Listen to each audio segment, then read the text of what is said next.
Hormuz ದಿಗ್ಬಂಧನ ಅಕ್ರಮ ಎಂದ Iran America ಆಯ್ಕೆ ಮಾಡಿಕೊಂಡ ಯುದ್ಧ ಗೆಲ್ಲುತ್ತಾ ಟ್ರಂಪ್ ನಡೆ ಜಾಗತಿಕ ಆರ್ಥಿಕತೆ ವಿರುದ್ಧದ ಯುದ್ಧ. ಟ್ರಂಪ್ ವಿರುದ್ಧ ಇರಾನ್ ನಾಯಕರು ಆಕ್ರೋಶವನ್ನು ವ್ಯಕ್ತಪಡಿಸ್ತಾ ಇದ್ದಾರೆ. ಹೋರ್ಮುಜ್ ದಿಗ್ಬಂಧನ ಅಕ್ರಮ ಅಂತ ಇರಾನ್ ಹೇಳ್ತಾ ಇರೋದು. ಅಮೆರಿಕ ಆಯ್ಕೆಯನ್ನ ಮಾಡಿಕೊಂಡಂತ ಯುದ್ಧ ಗೆಲ್ಲುತ್ತಾ ಅನ್ನೋದೊಂದು ಪ್ರಶ್ನೆ ಹುಟ್ಕೊಳ್ತಾ ಇದೆ. ಟ್ರಂಪ್ ನಡೆ ಜಾಗತಿಕ ಆರ್ಥಿಕತೆ ವಿರುದ್ಧದ ಯುದ್ಧ. ಟ್ರಂಪ್ ವಿರುದ್ಧ ಇರಾನ್ ನಾಯಕರು ಕೂಡ ಈ ರೀತಿಯಾಗಿ ಆಕ್ರೋಶವನ್ನು ವ್ಯಕ್ತಪಡಿಸ್ತಾ ಇದ್ದಾರೆ.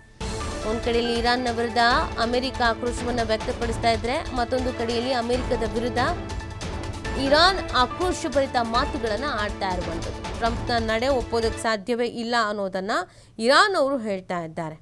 ಇದೀಗ ಅಮೆರಿಕದ ವಿರುದ್ಧ ಇರಾನ್ ಕೂಡ ನಾವು ಮತ್ತಷ್ಟು ಸ್ಟ್ರಾಂಗ್ ಆಗ್ತೀವಿ ಅನ್ನುವಂಥ ಮೆಸೇಜನ್ನು ಪಾಸ್ ಮಾಡ್ತಾ ಇರೋದು.